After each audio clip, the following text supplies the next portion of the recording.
deltoid manual muscle test. So what is the primary action of the deltoid? Abduction. So what is the first thing we want her to do? Abduct. Okay? So, Lindsay, what I'd like you to do you have a preferred arm? Okay, so let's go ahead and do your right arm. So what I'd like you to do is go ahead and raise your arm all the way up to your ear and back down, leading with your thumb.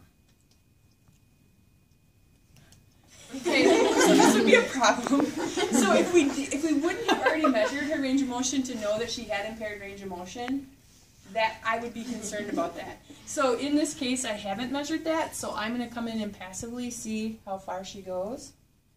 Okay, she doesn't want to go any further than that, so that is her full available range of motion. So that's a good example. If when I passively took her, if I was able to take her all the way up, then I would have to put her in a gravity eliminated position. Okay, so we'll go through that in just a minute. But right now we're saying that she does have full available range of motion. So now we're going to put her in have her go into the test position. So what I'd like you to do is go ahead and bend your elbow and just come out so that your elbow and shoulder are at the same height. Yeah, just like that. And what I'm going to do is push down, and I want you to not let me move you. Okay? Now I'm going to stabilize her torso here. It's also going to let me know, go ahead and relax your arm. The big cheat for deltoid is to laterally flex. Okay, so if someone has weak deltoid, you're going to get this.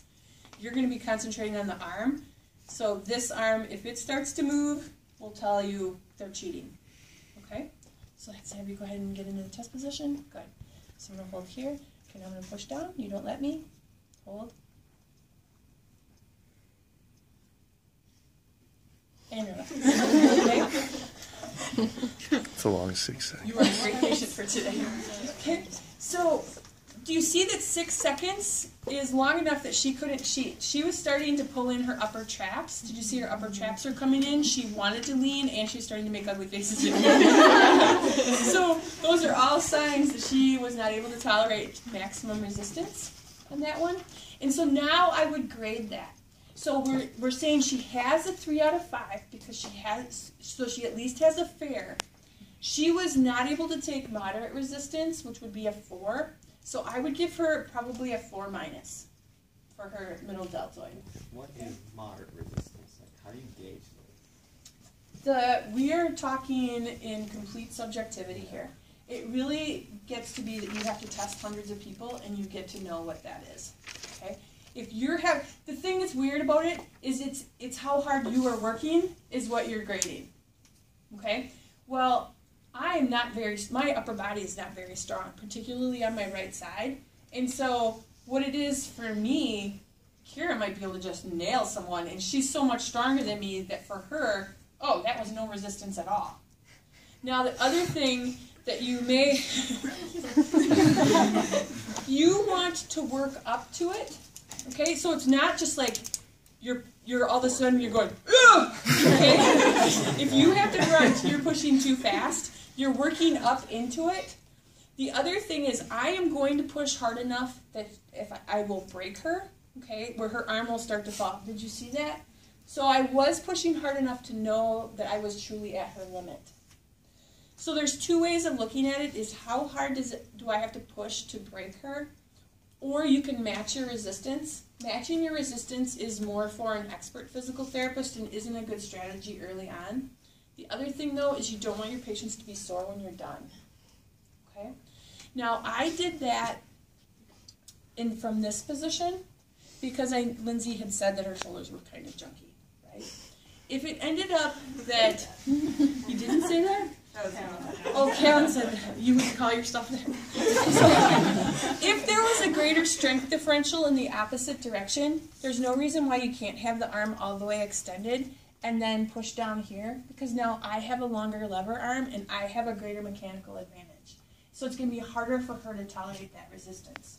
You need to take that into account when you are assessing that grade. Okay? So that's how we would do from 3 up to 5. So if you have the longer lever arm, how does that change the grade? Does it make it higher because it was harder for them to resist it with the longer lever arm? Your grade should be the same because mentally you have to take into account that you applied a longer moment arm. Does it change documentation at all? Okay. Do you document this instead? You don't document that.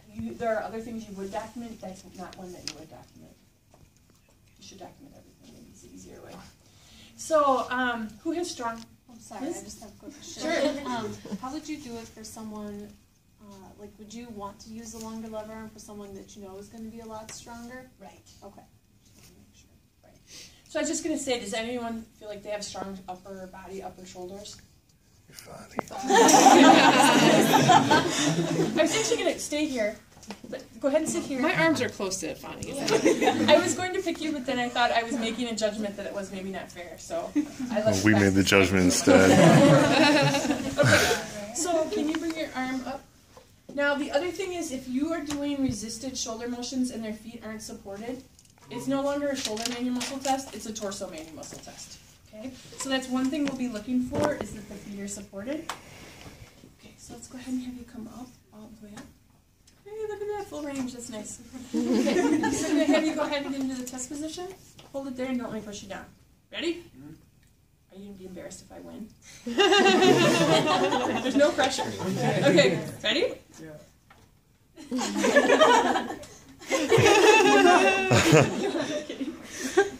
Okay, do you see how much easier it is for him? He's not compensating at all. So what we can do is bring his arm out here, hold it there, don't let me push it down. And it's a little bit harder, right? Yeah. Okay? Go ahead and relax. But that doesn't make him less strong. I'm just cheating. Okay? All right, thank you. All right. So now we're going to pretend that Lindsay did not have full available range of motion. So when we asked her to do the abduction, she didn't go all the way up. And when I passively tested her, she did have full range. So that means she's no longer at a 3. So what do we do if someone doesn't have full available range against gravity? We put them in. Gravity eliminated. So gravity eliminated is different than with gravity, because if we put her in with gravity, that means gravity is actually helping her. Okay? So we want gravity eliminated. That means we want the pull of gravity to be perpendicular to the plane of the motion. Okay? So for abduction, what position would we put Lindsay? On her side. Supine would be correct. We'll go with the patient. Go ahead and lay down. So some of you were saying sideline. If you put her in, can you go into sideline? She's still against gravity, right? Because gravity is going this way. Now, once she got above 90, gravity would actually be helping her. But in the first half, it would be resisted. So go ahead and lie on your back. Okay. So the first thing we need to know is, now does she have full available range in a gravity eliminated position? So Lindsay, go ahead and come up. Okay, good. And come on back down. Now we're going to say that that was full available range in a gravity eliminated position. So that gets her a 2. Woohoo! Okay. So now to find out if she has a 2 plus or 3 minus, we're going to put her back in the mid-range of that range of motion. And I'm going to ask you to hold it there, and I'm going to push down. Okay? If she can take a moderate level of resistance, go ahead and relax. She would be a 3 minus. If she can take any resistance at all, she would be a 2 plus. If she can't take any resistance at all, so as soon as we have, so she already had full available range, but when I tried to push her down, she couldn't hold that position at all, that would just be a 2. Okay? 3 is full range against gravity. 2 is full range in gravity eliminated. 2 plus 3 minus means that some resistance was tolerated in the gravity eliminated position. 3 minus would be more resistance was tolerated than a 2 plus. A 2 minus would be that she didn't have full range against gravity, but was able to move her arm a little bit. Okay? So she was able to at least come out here. Or some arc. It doesn't matter if she's able to get to 90. If she's able to move her arm at all in gravity eliminated, she would have a 2 minus. So what is a 2 then? A 2 is... Is Two that is- not able to 2 is... keep their arm out against resistance? 2 is full range in gravity eliminated, but is unable to take any resistance at all. Oh. Okay? Okay. So a 2 minus is that she's able to move some, but not full range. It doesn't matter if she's able to move 5 degrees or 90 degrees. If she doesn't have full range, it's a 2 minus. Okay? A 1, I would now palpate over the deltoid. Now what I'd like you to do is go ahead and try to bring your arm up away from your body like you're making a snow angel. Go ahead. And she's getting, go ahead and relax. I'm actually not letting her move. In the case of a 1, she wouldn't be able to move her arm, but when I palpate the muscle, it's contracting. Okay, so that's a 1. A 0 would be when I asked her to do that. I could not, there was no movement of the arm, and I couldn't feel the muscle contract at all. Okay? All right, so 3, full available range against gravity. 4, able to take moderate resistance. 5, able to take moderate resistance. If we go the other way back down, 2, full available range in a gravity eliminated position. 1, no movement, but the muscle contracts. 0, no muscle contraction. Okay? There's no 1 plus, 1 minus. No. Yeah. So, in theory, you could say that a 1 plus might be that they're actually able to twitch their arm and you feel a muscle contraction. A 1 minus would be you think you maybe felt something or maybe they sneezed but you're not sure. So we don't really use the 1 minus a whole lot or the 1 plus because we're already, and that's the thing about the scale is below 3, the gradations are pretty well defined and it spans a pretty great change from no activity at all to being able to move full range. Whereas above 3, that's all kind of hock and buoy. You just need to figure that out. That's not on tape, right? Hock and buoy. Okay. Is now. All right. So that is how we do the middle deltoid test. There are 2 deviations to that for the anterior and posterior fibers of the deltoid. So, Lindsay, I'm going to have you sit up again for me, please. There you go. So, for the anterior and posterior fibers of the middle deltoid, we're still going to use the abduction as the testing motion.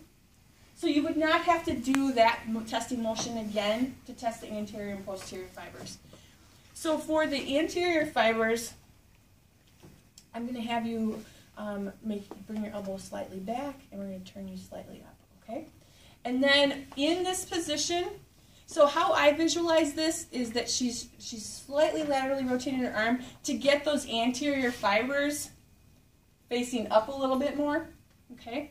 So that and she's slightly horizontal abducting, again, to get those anterior fibers kind of to roll over onto the top of the shoulder. That's just how I mentally think about it. When I apply my resistance, most of my resistance is going to be down, but I'm also going to be pulling a little bit anterior as well. Okay? So ready?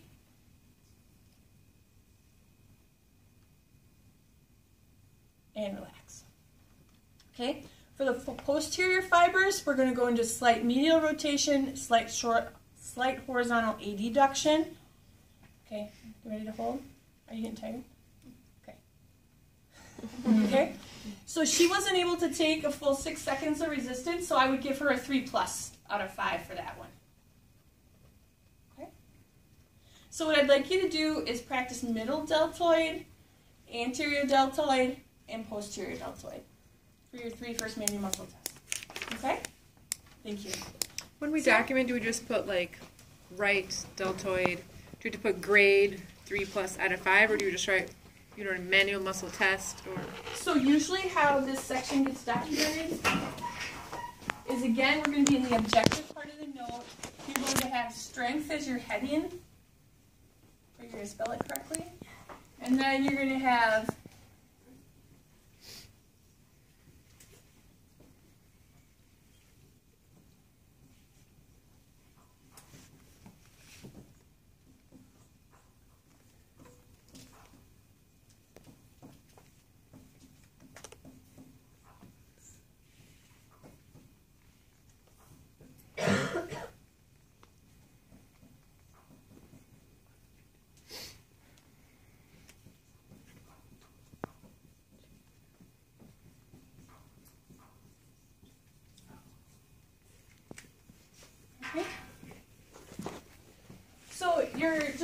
your left and your right, you're always going to have that anchor, so you're always going to have /5. So in this example, on the left side, that person can take maximum resistance. On the right, there was some impairment. And the posterior deltoid was the weakest at 4- out of 5, and the patient had pain with anterior and posterior manual muscle testing, but not middle, which would be weird. But that was the example I gave you. So you would also indicate pain on these as well.